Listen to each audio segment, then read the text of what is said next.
Good morning बच्चों। आज मैं आपदा प्रबंधन की पहले इकाई का जिसका चैप्टर का नाम जो है वो है प्राकृतिक आपदा एक परिचय, इस चैप्टर से संबंधित महत्वपूर्ण प्रश्न आप लोगों के लिए लेकर आया हूँ। तो शुरू करते हैं बच्चों। भूकंप। भूकंप क्या है? भूकंप पृथ्वी की सतह का अचानक हिलना या कंपन होता है जो पृथ्वी के अंदर प्लेटों के टकराने या खिसकने के कारण होता है। यह ऊर्जा के अचानक मुक्त होने से होता है। भूकंप की तीव्रता को मापने के लिए सिस्मोग्राफ यंत्र का उपयोग किया जाता है। यह सिस्मोग्राफ यंत्र रिक्टर स्केल पर आधारित होता है।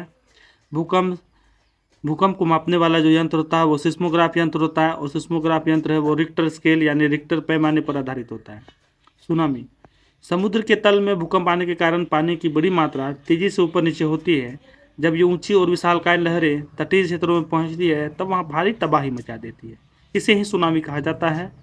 भारत के पूर्वी तट तथा अंडमान और निकोबार द्वीप समूह में 26 दिसंबर 2004 को सुनामी से भारी बर्बादी हुई थी।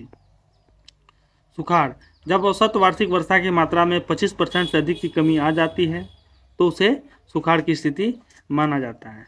सामान्यतया 50 सेंटीमीटर से कम वर्षा वाले क्षेत्रों में प्रायः सुखाड़ की स्थिति उत्पन्न होती है। कोसी, जिसे बिहार का शोक कहा जाता है, बाढ़ वहाँ यहाँ यह नदी हर वर्ष बिहार को बाढ़ देती रहती है, जिसकी वजह से यहाँ के किसानों और लोगों का जीवन बहुत प्रभावित होता है। 2008 का जो काल है वो भूला नहीं जा सकता बच्चों। उस समय वहाँ बिहार में बहुत भयानक बाढ़ आया था। बिहार में भयानक भूकंप भी आया था 1934 में। भूस्खलन यानी कि आप देखे होंगे कि कभी कभी पहाड़ों में जो चट्टानें हैं वो अचानक भरभरा के गिर जाती है, ठीक है, वह ढह जाती है, इसे ही भूस्खलन कहा जाता है। इससे प्रभावित जो राज्य हैं जम्मू कश्मीर, हिमाचल प्रदेश, उत्तराखंड, भूस्खलन पर्वतीय क्षेत्रों को भूस्खलन पर्वतीय क्षेत्रों को ज़्यादा प्रभावित करती है।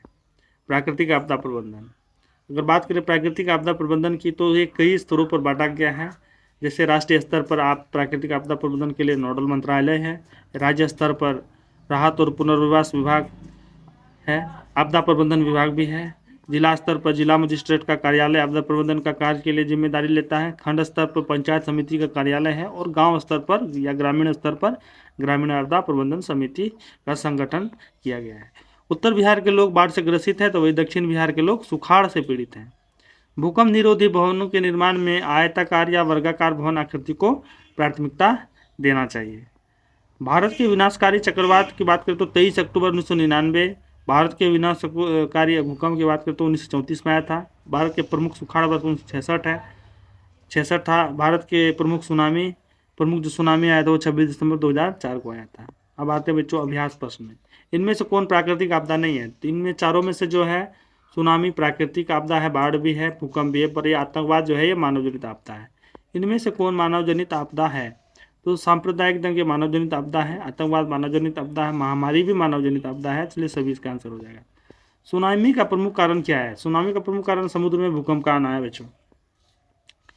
अब लघुत्तरीय प्रश्न में आते हैं कि आपदा से आप क्या समझते हैं? आपदा वह घटना है जो अचानक घटित होकर लोगों के जीवन, संपत्ति, पर्यावरण और समाज को गंभीर नुकसान पहुंचाती है और जिससे निपटना स्थानीय संसाधनों के लिए कठिन हो जाता है। यानी कि आपदा बराबर अचानक या तेज असर करने वाली घटना प्लस इससे व्यापक नुकसान होगा प्लस सामान्य जीवन में बाधा पहुंचेगी। इसके उदाहरण है भूकंप, बाढ़, सुनामी, आतंकवाद, महामारी इत्यादि। आपदा कितने प्रकार का होता है? आपदा दो प्रकार के होते हैं, प्राकृतिक आपदा, मानव जनित आपदा। प्राकृतिक आपदा प्रकृति की शक्तियों के कारण होने वाली आपदा है।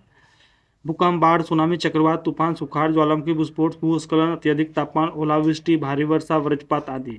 वही मानव जनित आपदा की बात करें तो मानव की लापरवाही, गलती, तकनीकी खराबी, योजना की कमी या जानबूझकर किए गए कार्यों के कारण होने वाली आपदा है।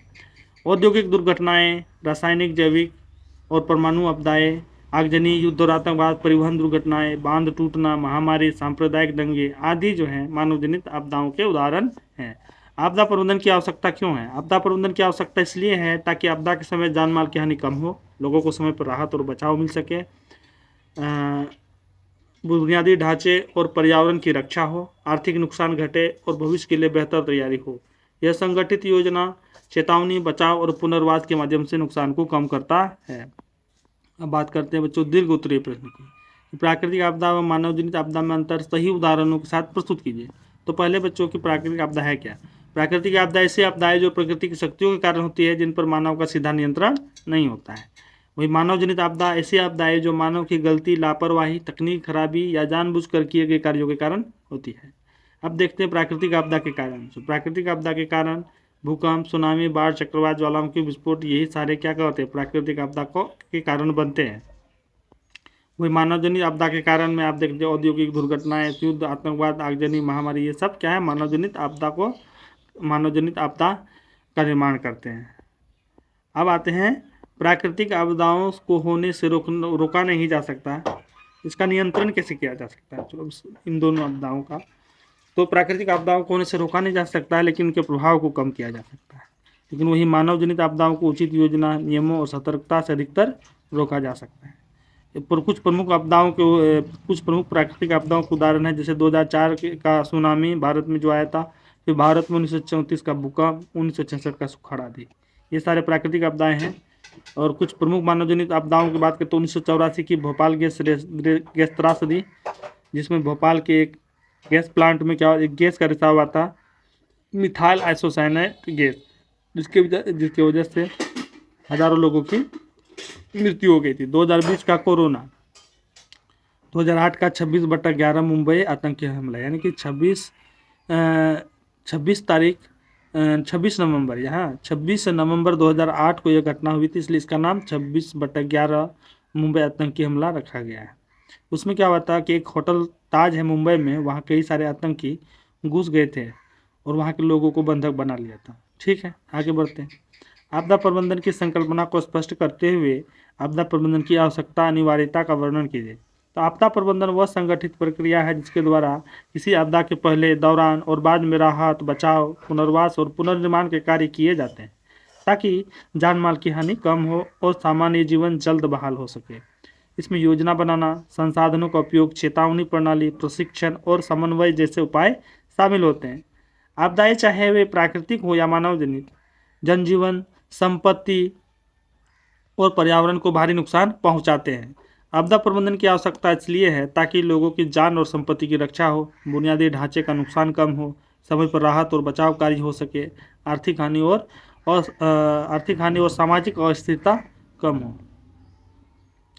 अब बात करते हैं बच्चों इसकी अनिवार्यता की। तो आपदाएं अचानक और बिना चेतावनी के आ सकती हैं, इसलिए इनके प्रभाव को कम करने के लिए पूर्व तैयारी और संगठित प्रतिक्रिया अनिवार्य है। यह न केवल जान माल बचाने में मदद करता है, बल्कि आपदा के बाद पुनर्वास और पुनर्निर्माण को भी तेज बनाता है। इसलिए आपदा प्रबंधन सुरक्षित, सशक्त और आपदा रोधी समाज के निर्माण के लिए अनिवार्य है।